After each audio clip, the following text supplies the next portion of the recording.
Okay, right. No. On without audio. You don't want to hear me.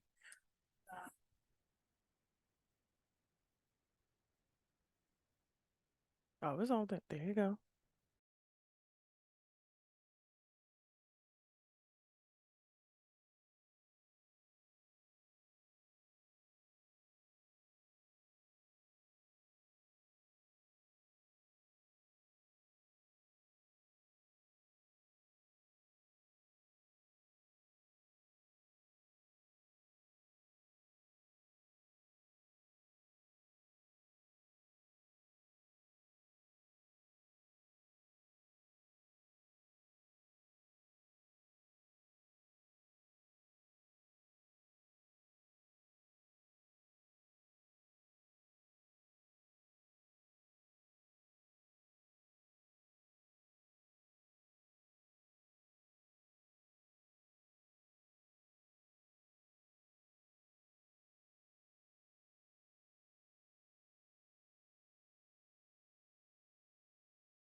Good afternoon, everyone. I am showing 12 o'clock, so we're going to go ahead and get started. This is Tanya Williams, and looking forward to our call today. We have a pretty full agenda. Sorry, I missed last month. I was actually attending the Child Care Development Conference in Washington, D.C., and getting a lot of good updates and presenting some of the things we're doing here in Arkansas. I'm going to just share a couple of things about LEARNS. As you all know, we have officially transitioned to the Department of Education. So you'll see things on our email addresses all reflect that now. So everything you're getting from us should have an ADE email address. You've probably started seeing, some of the transitional things. If you're a provider, I do want to just apologize. We are working through processes under the new agency and trying really hard to keep things as streamlined as possible, but things do get a little bumpy in transition. I think we have it worked out now, but I do know that payments were delayed last month. And so we had a meeting last Thursday, and I was unaware that there had been some delay more recently, but that is back on track. And I do know that payments were made on the 29th, 31st, and the 4th. I think we're back on a more consistent cadence, and that payments should not be delayed by more than maybe 24 hours. As we get everything like the grant authority over to ADE, it is currently still here at DHS, which is complicated because the agency has to do all the draws, federal draws for the Department of Ed, and then transfer the money over. So as we get all of that worked out in the next month or two, we hope to have everything fully over at ADE by October 1. I think it will continue to be more and more seamless for you. But again, just apologize for those payment delays, but I do think we have our system down after the month of August and shouldn't have those big delays anymore, any delay anymore. But if you have questions, or if you have concerns, or if you have not received a payment since the 1st of August, please reach out, and I'll have Tom put his email in the chat box so that you can reach out to him, and that we can research that he and his team can research and make sure that there's not a problem with a vendor number or something else causing any payment delay. I'm going to go to the next item on the agenda. So just bear with me. I think our agenda's pulled down for a minute. I've got the local leads, which is also part of the LEARNS Act. If you were unaware, there's a section about the State Department of Ed identifying what is called local leads. We pushed out a request for proposals week before last on Friday, went out as a commissioner's memo, and then we pushed that out here from the division or the Office of Early Childhood to contractors and other entities. We've had a lot of inquiry about that, but basically in a nutshell, it will be identifying some pilot sites from across the state that will serve as a local lead entity to coordinate early childhood services among all the different providers in that community. So it'll be pulling together Head Start, ABC, private childcare, nonprofit, just everybody who does early childhood and is licensed by the Office of Early Childhood into a partnership to work on behalf of that community. And they can submit as a community the plan that each community will have. And it could be something like, this community wants to focus on all of our providers being quality level 3 or higher, and we're going to put all of our effort into that. Or it could be, we need more infant care, or we need more child care overall in all age categories. And we're going to try to work with philanthropic organizations and have funding made available for all families that need early care and education. So there really isn't any dream off the table, but it really becomes more of a local effort. And I'm really excited about it. I think this has a tremendous amount of possibility, and that all of you who work within communities will have an opportunity to have input into a planning process and work towards, over time, some really exciting things that could change your community and the children and families you serve. So could be focusing on staffing. I know I hear a lot from some areas that staffing continues to be a challenge, and so it could be focusing on staffing. So that RFP is out. It is due back to the Office of Early Childhood September 29th. I believe we have until October 18th to make that announcement. We'll be reviewing each one and then announce those initial pilot sites that will become the local leads for this coming year, and working with them to get trained and work within that community on how they're going to proceed and implement the local leads project. So very exciting. If you have any questions, please reach out. Paige Cox is the contact here. She handles our procurement and contracts work. And so Paige is the contact. So please reach out to Paige if you have any questions about that. And please know, if you have not read that section of the LEARNS Act, I just want to make this announcement today that any program who accepts public funds, and that is any public funds, state general revenue, federal revenue, any program that accepts public funds will have to certify that they are willing to participate in that, or they will no longer be able to accept public funds. So just be aware of that. That is something that will be coming later this fall and into the early part of the year. We will be taking a list to the legislature, letting them know all of the entities in Arkansas who've been approved to do that. It's called academic approval, but it's in the LEARNS Act in that section related to early learning. And that starts on or about page 126 and is about 6 pages. So please make sure that you're aware of that and that you review that. We will be working on that part later, but this is the first phase of that, the local leads. And then sadly, we're seeing a little bit of an uptick in COVID around the state, and you're probably seeing it maybe within your community, family. Just for everyone to know, we do not have any new rules around COVID. You will follow the health guidance in the licensing regulations. And I'm going to look that up for you, because that's really, COVID is a communicable disease. And so you will simply follow those requirements. If you have an outbreak in your facility, you would let that parent know or your staff know you may not come to work while you are contagious, and they would quarantine until such a time that they are able to return to work and be in your facility. So, but that is true for any illness. That's true for the flu. That's true if you have stomach virus. People who are ill and have communicable diseases should not be working, especially with young children who are very vulnerable and susceptible already, and who love to spread germs as well. So just be aware of that. If you don't know someone's sick, you can't do anything about it. But if you know someone's sick and we get a report, then we're going to have to come out and investigate and work with you on that. But that section is 1100, and it's in that whole area of general health requirements. So those are your all health and communicable disease requirements. So nothing new, and your facility may do whatever they choose to do, but we have no new requirements other than what is already in place with licensing. I believe now I get to turn it over to 2 colleagues that I admire and hold dear to my heart for the work that they do.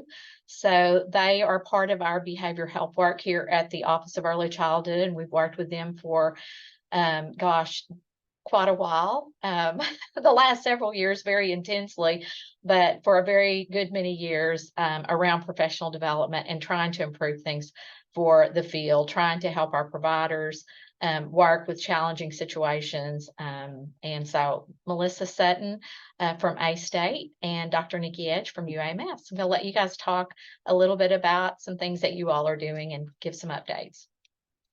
Awesome. And we are here as a trio today because Mr. Ted Beck is going to kick us off from the behavioral health team. And excuse me, let me just say, my delightful colleague here in the Office of Early Childhood, Ted Beck, who is over our Early Head Start Child Care Partnership work, and then also is the lead here with Nikki and Melissa. So Ted, sorry about that. No problem. I was willing to let them take the whole thing, but I'll go ahead. But again, my name is Ted Beck, and I'm an education program manager here at the Office of Early Childhood. And one of the duties that I'm privileged to be a part of is the work with the behavioral health program. And we thought now that it's a new school year, it'd be a good time to talk to y'all about behavior health. In case you're not familiar with it, it is the program that we offer to providers that have children with challenging behaviors.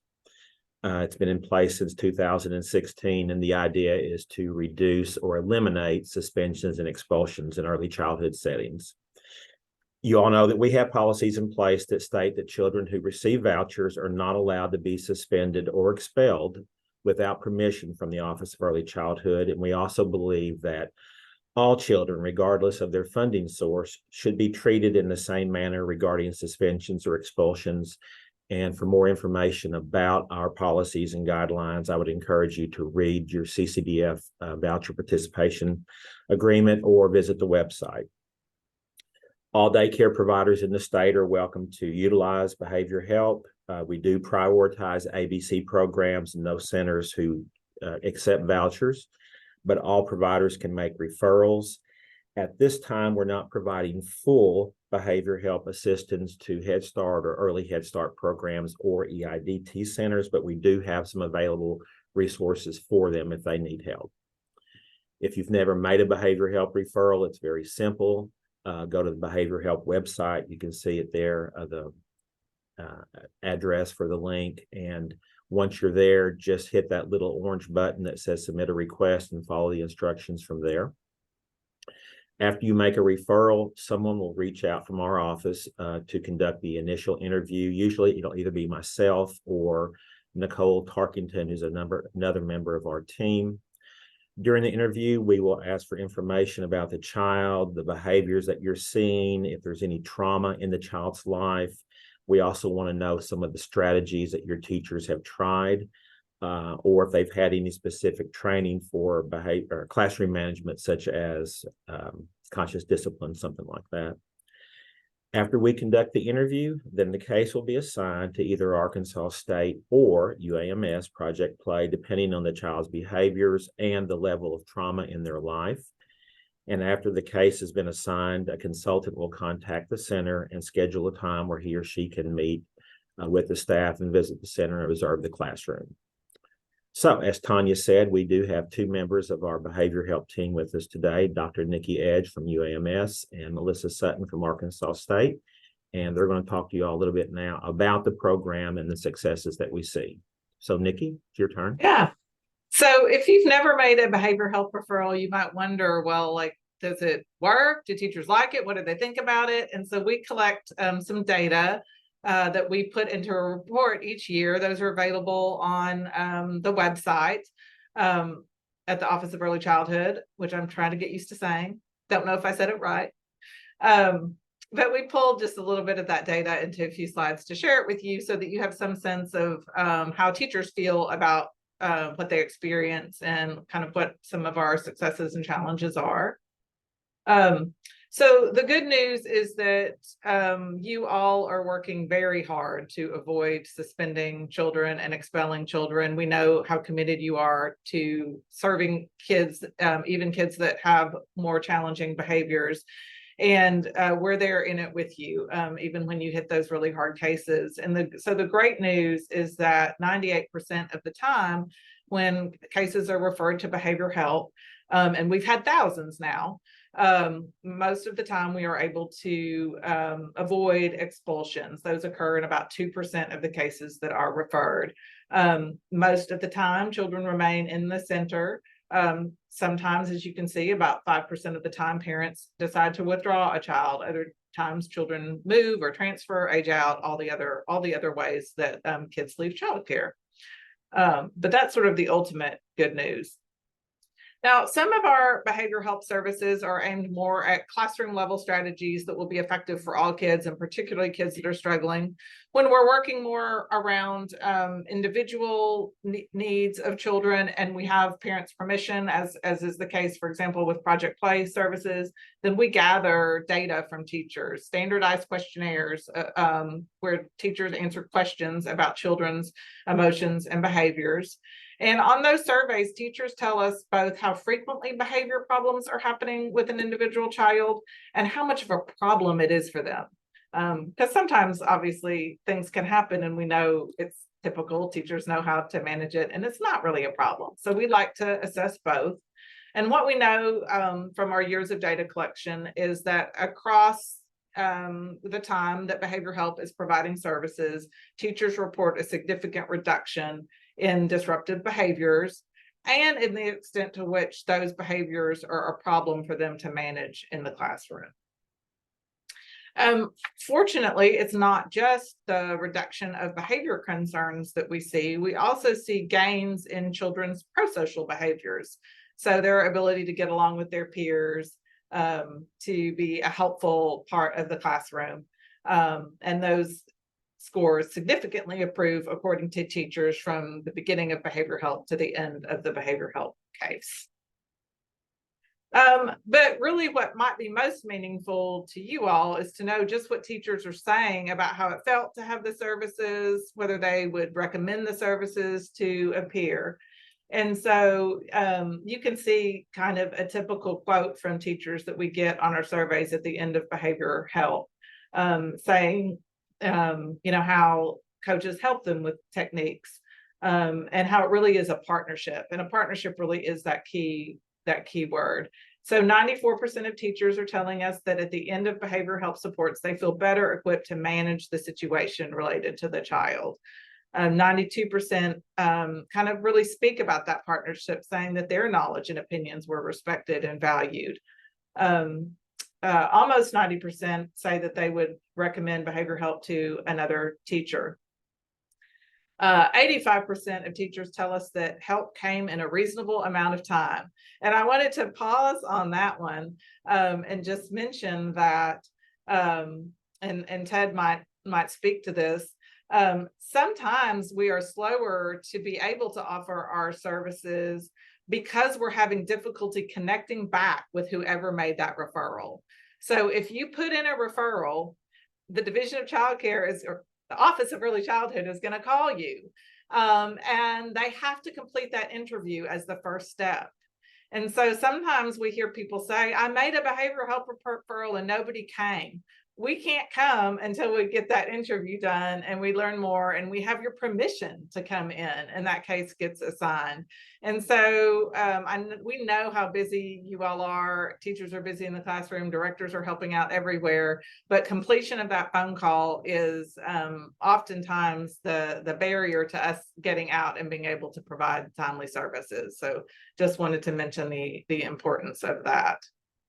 So I think what we have come to see over the past, I guess it's been about 7 years now that we've been doing behavioral health together, is that we know that you guys face challenges, real challenges out there with some of the children and families that you're serving, that these are complex issues. Kids are sometimes, struggling with traumatic events that they've experienced.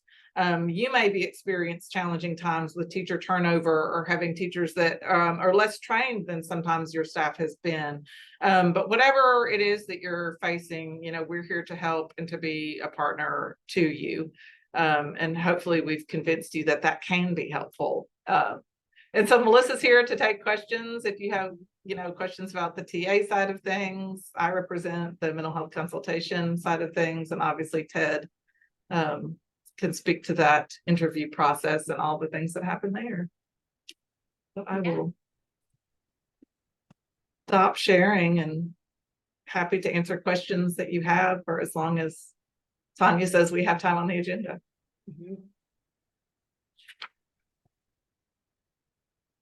you're feeling one really thing probably is important to distinguish between, whenever you make a referral, we staff every Monday. Every Monday we meet as a team, and Ted and Nicole work really hard to decide, is it A-State's technical assistance or Project Play mental health support is the best fit for this child. And we take this work very, very seriously, and we really do want to help. And the A-State side is strictly working with the teacher on the environment, on skills and structures that she can put in place, And Project Play does the exact same thing. It can just be a little bit more working with the family as well. And so I just thought it might be helpful for you to have a clearer understanding of why do we sometimes get Project Play and why do we sometimes get a state. And then, you know, all of our Project Play consultants are, sometimes they stay a little longer than we do, and everybody loves them. But but we all find our work very, very important. And so we're more than willing to answer any questions that you have. We work very closely together, and so you may sometimes see both of us. See a question in the chat box, Nikki and Melissa. If the person from behavioral health comes out and completes the observation and coaching process and the challenging behaviors are still happening, what happens next? I think some of that is, well, all of that is, it depends.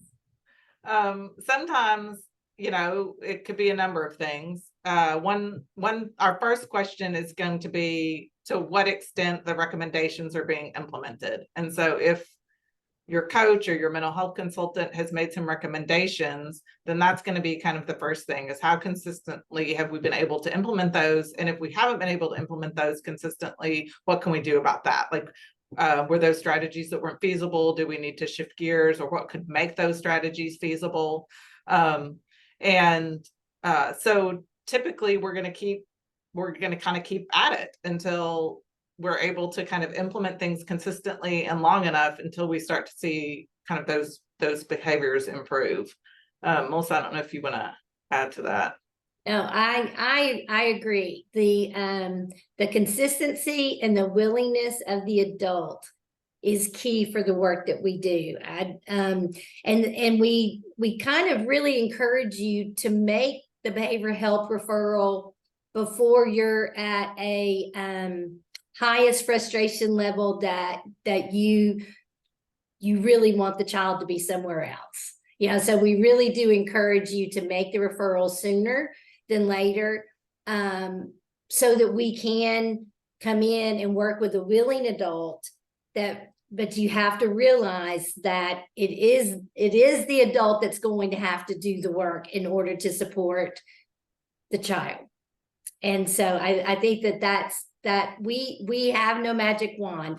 We can't come in and just magically stop something. We can help you learn what structures could be put in place and how you as the adult can learn some new skills, and we will stay as long as it takes to see success for the child. And so that's really the biggest thing, is working with willing adults. I'll add too that sometimes we get things to a stable place and we close a case, and then the child's world gets turned upside down. You know, maybe he changes custody, has a new home, whatever is going on in life, parents get divorced, you know, a new sibling arrives on the scene, and things start to move in the wrong direction again. And it's okay to make a behavioral health referral again when circumstances have changed. Now, of course, the first conversations we're going to say are you still doing those things we talked about and that worked for us last time? But sometimes things do change and we do need to come back. Yeah, I was gonna add, you know, and it's such a perfect example right now of what's going on in our world, and I think Nikki alluded to it, but I want you to think about if you've never spent time around the brain development, and I'm just going to refer to conscious discipline. Not only can you read it in conscious discipline, but there's incredible videos if you're more of I visually need to see it. And I always refer to, because we watch this video every single time we're onboarding new employees. But DJ Batiste video is one of the most, and he really talks about this. What you learn and what your brain is accustomed to is what you will do. So even children, I mean, I'm telling you, they are learning. We all know this from brain development, from the time they're in utero until we die, we have the capacity to learn. But in those formative years, they're learning very rapidly. And so if their world is full of chaos, guess what? They're going to make chaos in the world. That's all they know. That's all they know to do, until someone teaches them new skills And so I just urge you all to think about that. You know, it's not a child's fault. It is the world in which they are trying to survive. And that's what's happening in those small brains. They don't know any other way. So they are creating chaos in your classrooms. And if your teachers are willing to go on that journey and make some changes, and they start to see, and I'm telling you, DJ's video is one of the most powerful because he's almost an adult. And you could say, well, wow, I mean, how did someone at that point change? Little children have way more opportunity to change if the adults in their life are willing to go on the journey too. So just put a plug in, because I'm a big fan, and I really believe in the work that this team is doing. But I equally have worked out in the field and know how challenging, and have had teachers come into my door saying, when Tanya. So I get it, but I just encourage you all to stay on the journey and don't give up on our children. They just need one champion. They need one champion, and you may be it. So appreciate that. And I see a note from Sherry Gillespie. I really appreciate that, Sherry. Some children do need professional help. And we do need to work with our mental health providers, and we can work with people here at DHS. There's some incredible people who care about young children's mental health, and it becomes a part of the family dynamics. It's become when they're really little. So it's really important that we engage that family when they're really young. So Sherry, just urge you, work with Nikki. We can make some connections if we need to, if you have families that are struggling with those resources. It is certainly an area when we talk about staffing that is not always well staffed, because we need more people who really understand and work in that younger space with children in the mental health world. But we don't want that to be a barrier. So I see one of the major holdups, using the mental health services through the district is parent consent and follow through. How involved are the parents in the referral process with the behavior? So Nikki, if you and Melissa want to talk about that part. Yeah, I'll talk about that, and I'll talk about my part of that, and then we can talk about the other part of that. So when a referral comes into behavioral health, one thing that Ted's team is really listening for is what we know about the family situation, and whether there are any major concerns that tell us that regardless of how beautiful and amazing a classroom is and how incredible the skills are of a teacher, there's just something so significant going on that we may need to be looking at referrals with the family, may really need to be partnering with that parent to get them some help of their own, or some help for them and the child, whatever that case is. So we try to get those cases to a project play consultant, so that we can really try to engage the family, really try to kind of assess their needs and support them with referrals and help them connect to the services that they need. There are times also, though, that Melissa's team will be working on a case like that and might invite project play to come alongside just for a time to help with that parent piece, or to work on that. So I think we do that kind of in a number of ways. There are, of course, occasions that parents don't consent to even project play services. That's rare, thankfully. So most of the time we're able to help. Now, it's also true that there are times that parents won't engage other services. But we always think that we're planting a seed, and when the time is right, they may be more willing. And on our A-State technical assistant side, we go in strictly to work with the teacher, developing skills and strategies, putting in things in place that are going to work for all the children, not necessarily so much for this specific child that the referral came in for. And so we will work with the teacher, and once we start seeing success, then we help the teacher have the language to share with the parent and say, this has really worked well for your child. But we don't work directly with the parents. Our goal is to equip the teacher with skills and the ability to share with parents what they have learned. Now, if we, like Nikki said, if we see that something's going on and that the family is really, really struggling, then we will partner with Project Play. And sometimes we have the same case at the same time, and we're doing what we do and they do what they do. And so, but for the most part, we don't work with the parents directly. And Angie, I saw your note in the chat about how A-State sets us up to win by offering conscious discipline training and TA. And I just want to echo that, because if you've ever had Project Play, you might notice that they're coming in with some strategies borrowed from conscious discipline. All of our consultants love conscious discipline as well, because what works is what works, and conscious discipline works. So you may get a taste of that from anybody who comes out. And we're super grateful to our A-State colleagues for bringing that in and for helping equip us. So parents don't have to give their consent for you all to work with their child? Let me be real careful to clarify on that. Melissa's team is working at a classroom level, equipping teachers. And just like you don't have to have parent permission to get PD for your team, just like you don't have to have parent permission to have a TA or an ECRS assessor, parent consent is not required for that level. Project Play is working around specific children and families, taking into consideration something about the child that Ted and his team decided meant Project Play needed to be there. We cannot operate without parent consent. And so if parent consent can't be obtained, Project Play will step out, and may pull A-State back in to say, well, we can't do everything we wanted, but we can still operate at that classroom level. Mm-hmm. Melissa, anything to add there? Yeah, I would say, again, we come in ready to support that teacher, ready to equip her with the skills and structures that need to be in place for all the children.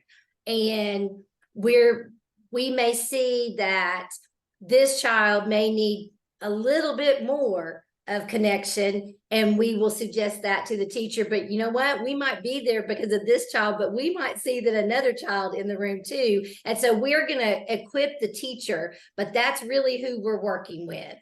We're not really working with the child. And then whenever a consultant starts finding themselves focusing kind of more on that individual child, then we bring Project Play in so that they can do what they do as far as working with the family. And so we have a line there that is drawn.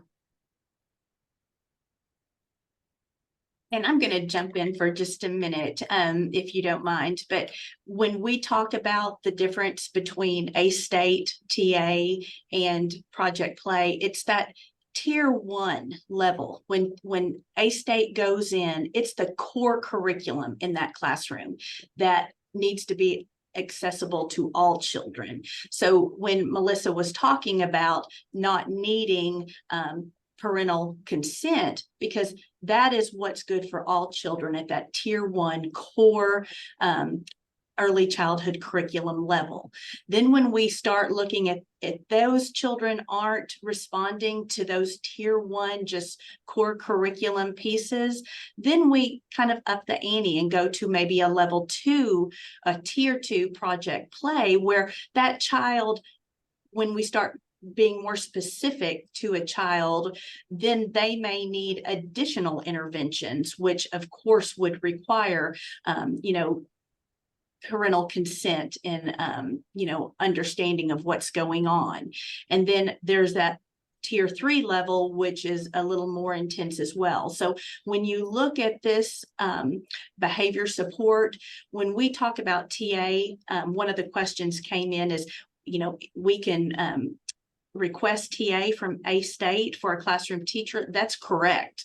That is correct statewide. If you've got a classroom teacher that's needing support, and if you've got brand new staff, when you're looking at professional development, I would put conscious discipline up there as probably one of the first of those core professional developments that teachers are going to need to make sure that they can be successful with, all children that come in with different backgrounds and unique situations. I will just add to that we have seen A-State's team be successful with behavior that seems very extreme on the surface, but the strategies that they're equipping the teacher with, and sometimes it may mean taking those universal strategies, doing it more intentionally, doing it more frequently, whatever the case may be. So it kind of bleeds into tier 2 a little bit. But so you may hear Melissa's team saying things like, when children, need more connection, we do these things more, but again, it can be very powerful. So I don't want you to think that just because a behavior might be very frequent or disruptive, that it's necessarily a project plaything. It may not be at all. Exactly. Tanya, if I may, back to the TA point, occasionally we'll get a teacher who wants to make a behavior help referral for 3 or 4 kids. And at that point, we try to steer them towards a TA request, knowing that it may be a classroom management issue.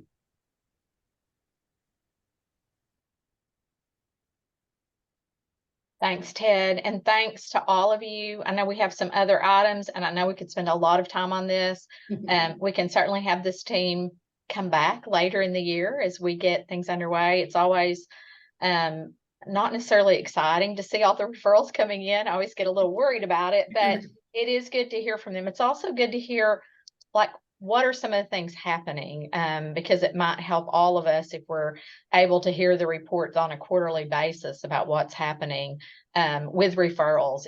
Are there any trends with referrals or anything? We certainly have seen a little bit of a spike post-COVID, as you can imagine. And so, and just children's behavior in general, because I think a lot of children were home and not necessarily in places that allowed them to use their pro-social skills or to develop those as well as they are when they're in these settings. But we can definitely have these folks back at a later time.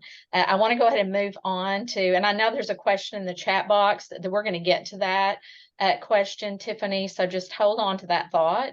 I'm going to let Dawn Jeffrey talk about some things that are on both the forward-facing website when you do the child care search, but in the the licensing, ELS portal for providers to add. So Dawn, take it away.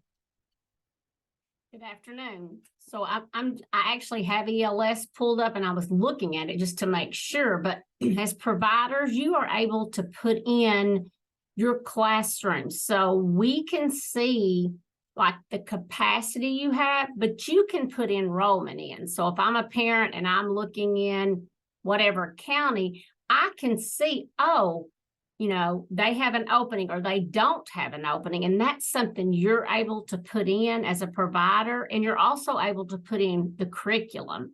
So if I'm a parent and I'm on the public facing website, those questions are there. It asks, your time of day and all that is filled out, but lots and lots of places where the curriculum is at, that part is not filled out. And that's a question we get sometimes is, do you know what curriculum that provider is using? Or do you know if they have any openings?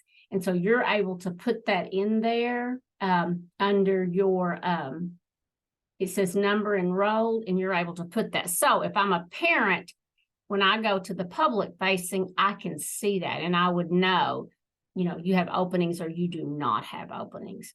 I've got lots of questions today about the license fee. So that has started being automatic. So you're going to start seeing that generated from the ELS system too. So if you have questions about that, you can email me and then I'll try to do the research.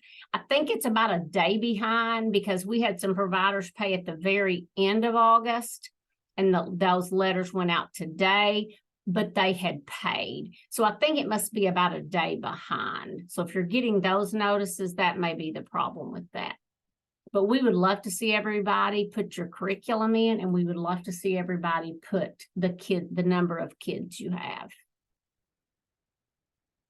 So Dawn, let me add, this is a requirement in the LEARNS Act in the early learning portion. We're just trying to get ahead of it. That's why we went ahead and created that in the portal so that you could add it and get it on there right now. But it is something that will be required as we go forward as part of the what is known as the academic approval. You will have to put your curriculum that you have chosen to implement in your program, as well as the enrollment. And it's going to help us make sure that we have unduplicated counts of children, that we can address capacity issues in communities better than we currently do. So just be aware of that. At some point, that will be a mandate. Thanks, Dawn. I'm going to move us. I believe next on the agenda is an update from Tom Shepard or his team. And then as we are getting ready for that, please make sure that you are updating rates in the system. So you as a provider have set your rates. Make sure that you are updating those rates. If you've changed your rates and haven't updated, please do so in your portal. Make sure that we have it. It helps us get a really good handle on the rates that we pay. And I do see in some communities really, really low rates. And if you look at the data, you can tell they haven't been updated for a very long time. So please share that with your colleagues who aren't on this call. This is recorded and we'll post it. But this is one of the most critical things that we can do in order to help us set rates at the state level, but also to advertise your program and what your rates are. So please make sure that you update those rates. But we are in the middle of looking at doing cost analysis on the rate structure in Arkansas, and we want to be realistic, and we also want to be supportive with the rates that we determine based on, and they're based on your rates. We have to pay at a certain percentile, and we generally pay above that, but we need really good information in there, and so just encourage you to update the rate. I'm going to hand it over to Tom. Greetings, folks. We are working on the final ARPA grant payment. That should be going out in the next couple of weeks. In fact, you should be getting emails to go in and sign up for that online, as we've signed up for all the other ARPA grants. This grant is particular in the fact that you must be a subsidy participant, a voucher participant, to actually qualify for this grant, and you must have been a subsidy participant by August the 16th, because we have to take a picture in time. That way we can coordinate our efforts to make sure that we get all of the rest of the remaining ARPA funds out to all of our providers. We do not want to send anything back to the federal government. So we have looked at those rates, and it's going to be a really quick turnaround, folks. So as you get emails to go into the ARPA grant system, please do that as quickly as possible. If you have any questions about that, you can contact myself or you can contact Paige Cox. Both of our emails have already been entered into the system. So our turnaround time frame is what I'm concerned about, and everybody applying for those grants as quickly as possible. Any money that is not out the door by September the 25th, we'll have to be looking at returning to the federal government. So that's how crucial this is going to be, that we get this last bit of money out. They are not large grants. I think the largest of all the grants are just a little over $4,000, and they rank anywhere from $900 to $4,000, depending on capacity and subsidy. That's the two things that we are looking at: capacity and subsidy based on child care, family homes, licensed centers, and after school and out of school care are the three areas that we're looking at. So if you have any questions about that, you can contact me, and I'll be happy to run you through that. I did see a question in there about alternative funding. We're presently not taking any additional applications for alternative funding. We're constantly looking at those numbers to give you an idea of what happens with those numbers. If we have a family that moves or drops out of state or no longer needs child care, that funding goes back into the system. Then we try to immediately find an avenue to get that money back out of the system, because here's again what is the issue where we have to have that funding out by September the 30th, or obligated out by September the 30th. So we're looking at every ways to spend that. So there may be a hit and miss here and there on the applications we already have that we may be able to fund some of those, but not all of those, based on whether or not someone has dropped out of the system, we're able to put somebody back in the system for those alternative fundings. That's all I have, Ms. Tanya. Thanks, Tom. Just to really sort of underline that a little bit. We had calculated the remaining funds in American Rescue Plan Act for that funding, and determined that we could serve, around 1,200 families, 1,158, I think, or somewhere in that range. And we reached that back in August. So we stopped taking applications for that. We still have some applications in that queue to process. We are working on processing. And as Tom said, if there are any families that maybe children that have returned to school don't need a voucher anymore, or maybe they've relocated. And so that may free up some money, but I would say in general, we are pretty well exhausted with all ARPA money except for the Teach Scholarship. And this remaining grant that Tom mentioned that we're providing to subsidy providers only, that were subsidy providers by August 16th, but we're trying to get all of that out the door. And there isn't any more funding, and we haven't heard or been notified of any additional funding. So, and then I want to go back up to there's a question. Yes, ABC programs that do not accept vouchers would not be eligible. That is correct. You have to take subsidy or childcare vouchers in order to be eligible for this small amount of funding that's remaining. And it's just a final payment to get all of it pushed out the door. And it is small amounts, gang, as Tom said. Dawn, there's a question about where you put that curriculum. I think it says curriculum taught, but Dawn can maybe guide you through that. And then, Kristen, I see your question about, is the alternative funding what is considered for childcare employee vouchers? Yes, it would be for childcare and early childhood education individuals, I believe. And we also had some families that were in the tornado zones that we allowed back in April, May. I think most of those families were picked up at that time, and we opened it up a little bit more broadly. But it is for individuals who might be above the income guidelines. If they are not above the income guidelines, if they are low income childcare, we still have funding for regular low income childcare vouchers. And there is no waiting list. So, we will process any applications that come through for low income first, particularly if we said that they are really income eligible. And we do know that many times our early care and education providers fit into that category. But if they're above that, because they're married maybe and have two incomes, then that alternate funding could be used if there's any wiggle room. And right now we are at our capacity, but we are processing and continuing to monitor. If we can, Addie, we're processing those in the application queue. We had about 500 or so applications that are being processed. Some of those are going to be low income, but some of them might fit into this category. And if there's any room to add families, we will do so, only because some families have moved off. The number of families is going to be relatively the same. It's just some have moved off. So,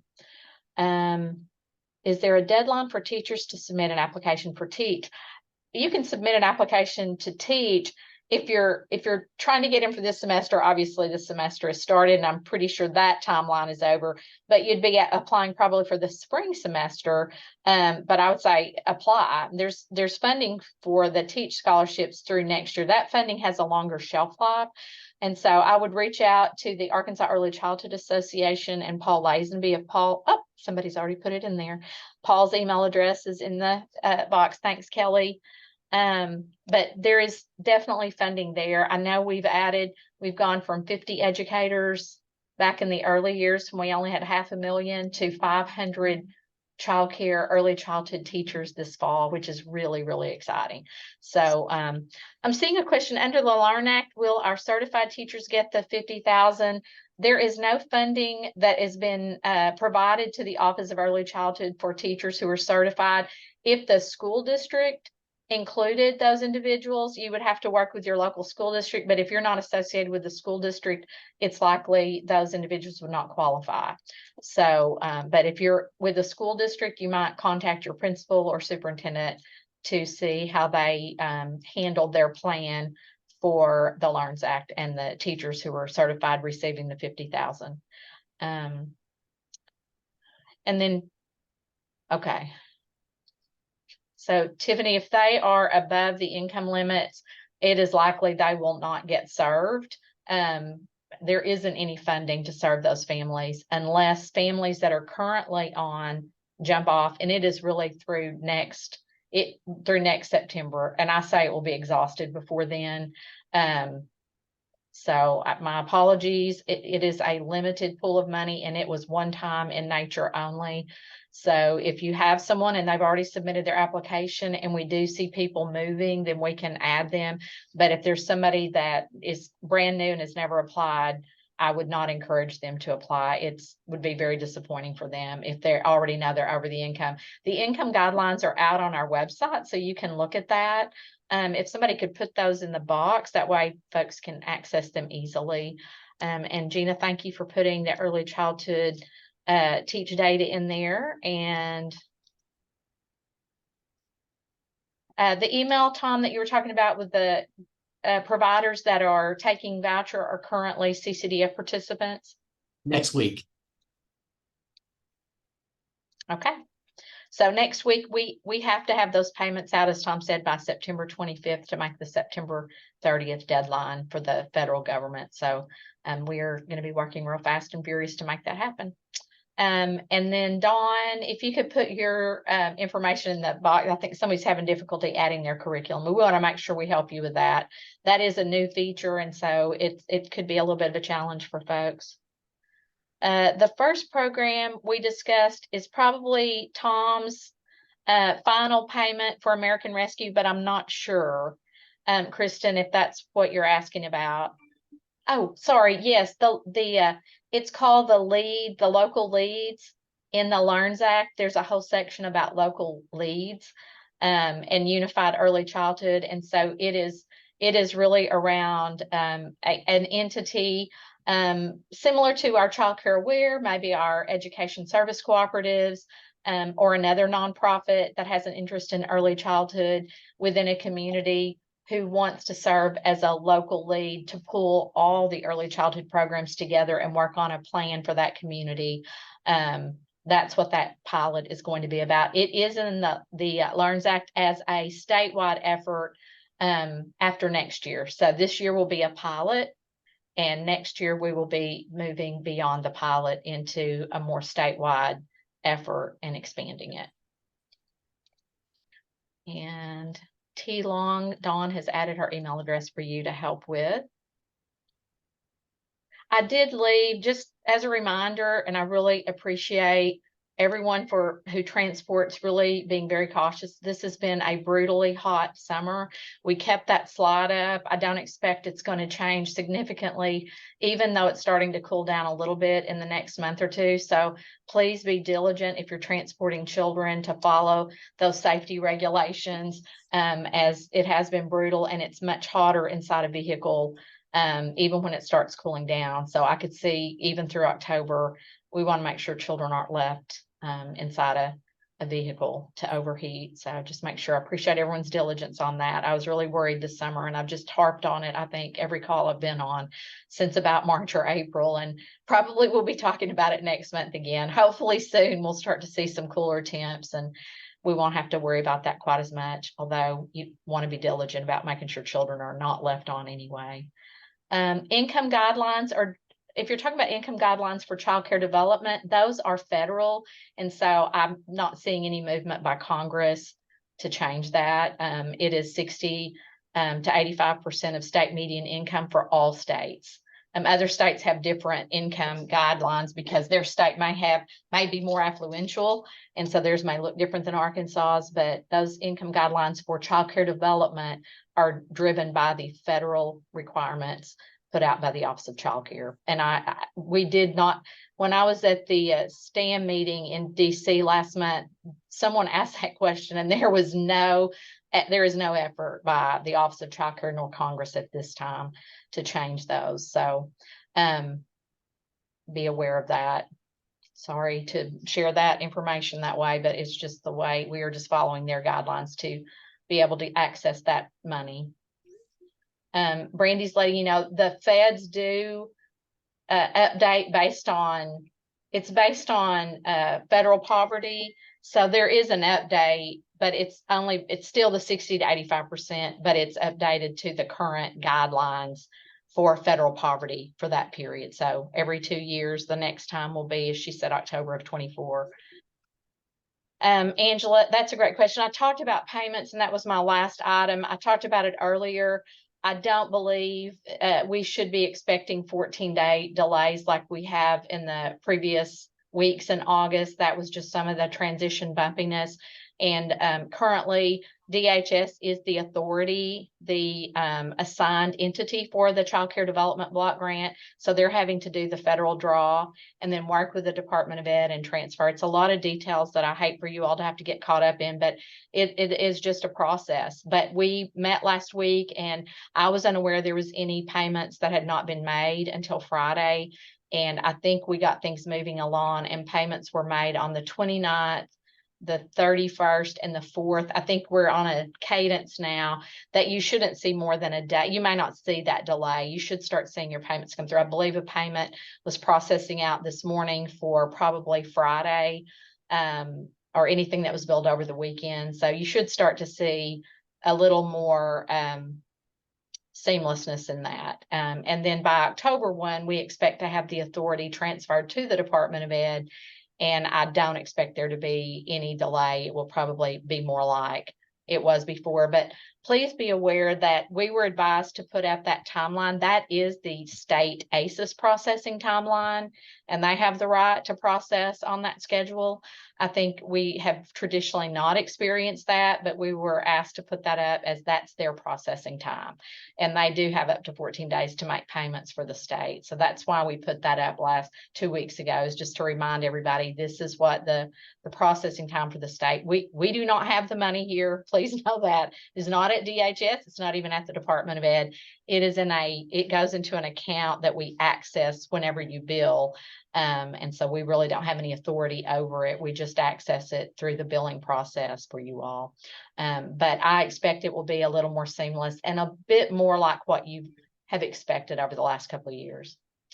Lori, thank you. I thought about ABC. Lori has dropped in the income guidelines for ABC, Kristen, if that is of interest to you as well. I did want to share 2 things, and then I see a question from Marlene, and we'll go to that. I do want to share 2 things that are really exciting, I think, as a result of, and then Lauren Dotson is going to talk about CACFP. As we go forward and we're working through, I thought we were going to be able to do it this month, but we're working with state police, maybe a little delayed.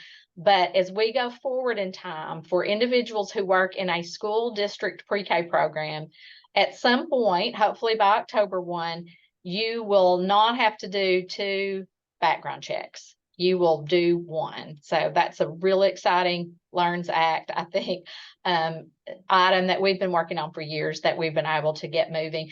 We thought we were going to be able to go live this month, but it's just a little bit delayed with state police as they work through the payment process side of it. But hopefully that will happen very quickly. It's real low hanging.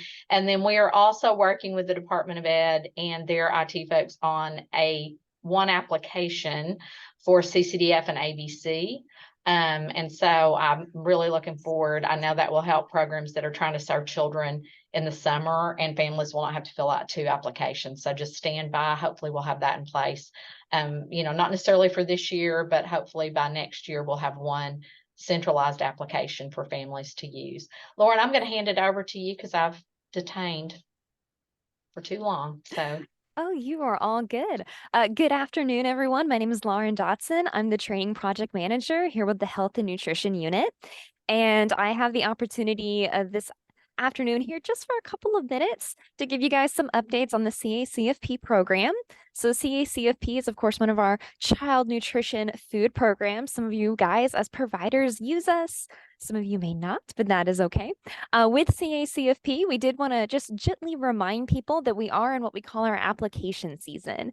So the applications for CACFP for the program year of 2023 and 2024 have opened.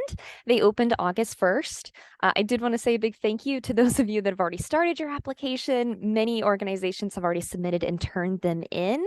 So thank you for doing that. If you're still working on it, you have until September 30th. So it is September 5th. If you've done your CACFP application before, you know, sometimes it's a bit of a lengthy process, but we have heard you. So the application team has spent a lot of time and a lot of hard work trying to reduce down the number of documents that you have to submit to become recertified in CACFP. So last year and years prior, you've had nearly 30 documents, nearly 30 forms you had to turn in, and we're very proud and very happy to say that through a lot of hard work, we've reduced down the number of forms from over 30 to around 11, give or take. Some organizations having a few less than that actually to do. So please make sure that you are on the lookout for mass alerts on the slide that Ms. Tanya has pulled up. That's sort of what our mass alert looks like. That has links to all these application forms that you need. They are also, of course, on our resource library as well. And if you have any issues completing your CACFP application, please reach out to your application coordinator. If you haven't even started it yet, reach out to them as well. They can help guide you through the process, help answer questions. And then myself and Mr. Perry Hunter are also available if you need any help at all. We can also help direct you to other people who can help you out as well. I will put our contact information in the chat, but please let us know if there's anything that we can do to help you with. And yes, Tammy is putting in here, please remind family child care homes, don't do application for CACFP, their home sponsor does. Yes, so if you have a sponsoring organization, they are who completes this. So make sure you're getting your information to your sponsor. If you're independent, then your organization will complete it independently. Thanks, Lauren. Appreciate that and your enthusiasm and energy that you bring to it. Thank you so much. I'm going to go back up just a couple of quick questions and just try to make sure we haven't missed anything. I think someone responded to Marlene's questions. The question about someone due for a criminal background check at the end of the month, please, nothing has changed today about background checks. We will notify you as soon as we have that information from state police. We still have to follow the same process. It's really kind of intricate because of it is criminal justice information and we work with the FBI. So just know we have to keep following the same process. We are working towards this new system change, and we will notify you before you start submitting. We have some people in transition, but we'll notify you as soon as state police has said, hey, we're ready to go live with the new. But right now we are still using the old, and Kayla has put her information in so that you can reach out to her if you have a question about that. And then I see a question from Aura Button. I don't know if you saw that or if you've had a chance to respond to that, Lauren. Yes, ma'am. I was just trying to type out some thoughts for Miss Aura. She's asking, does the food program cover for fruits and milk for our children? So our CACFP food programs, they are related to the guidelines that are set by the USDA. So we have 5 components. Fruit and milk are included in that, but depending upon your program, they will need to serve, you know, according to your kids' needs. So if you were trying to get reimbursed for a snack, fruits and milk are 2 of the 5 components. You only have to have 2 of the 5 for a snack. That could get you a reimbursement, but you're talking about children bringing their lunch. If that is the process of your program, with the majority of your kids bringing lunch, CACFP is more so to help actually provide those lunch and breakfasts. So might not be able to work out for you guys, but if your program needs change and the plurality of your kids are coming on site, they need that lunch, they need you guys to actually provide it, that's where we can step in and help. Thanks, Lauren. I see your question, UA Fort Smith, about elementary students. I'm not aware, but we'll take that note to Carly Saraceni at the Department of Ed to see if there's any opportunity to streamline that any further. And then I did see a question from someone about ABC funding. Lori, I don't know if you want to address that, but I can just say right now, there is no new funding associated with early childhood at this point. As a result of the LEARNS Act, everything is very internal, like we're using our existing resources. But Lori, if you have any updates there that you want to share. Right. No, for the upcoming 23-24 program year, we are at the same reimbursement, child reimbursement level for this current year. And it is a legislative appropriation. So if there is any change to that, we will let you know. But as we know it today, it is the same reimbursement level. And no new funding to expand at this point, Lori, correct? That is correct.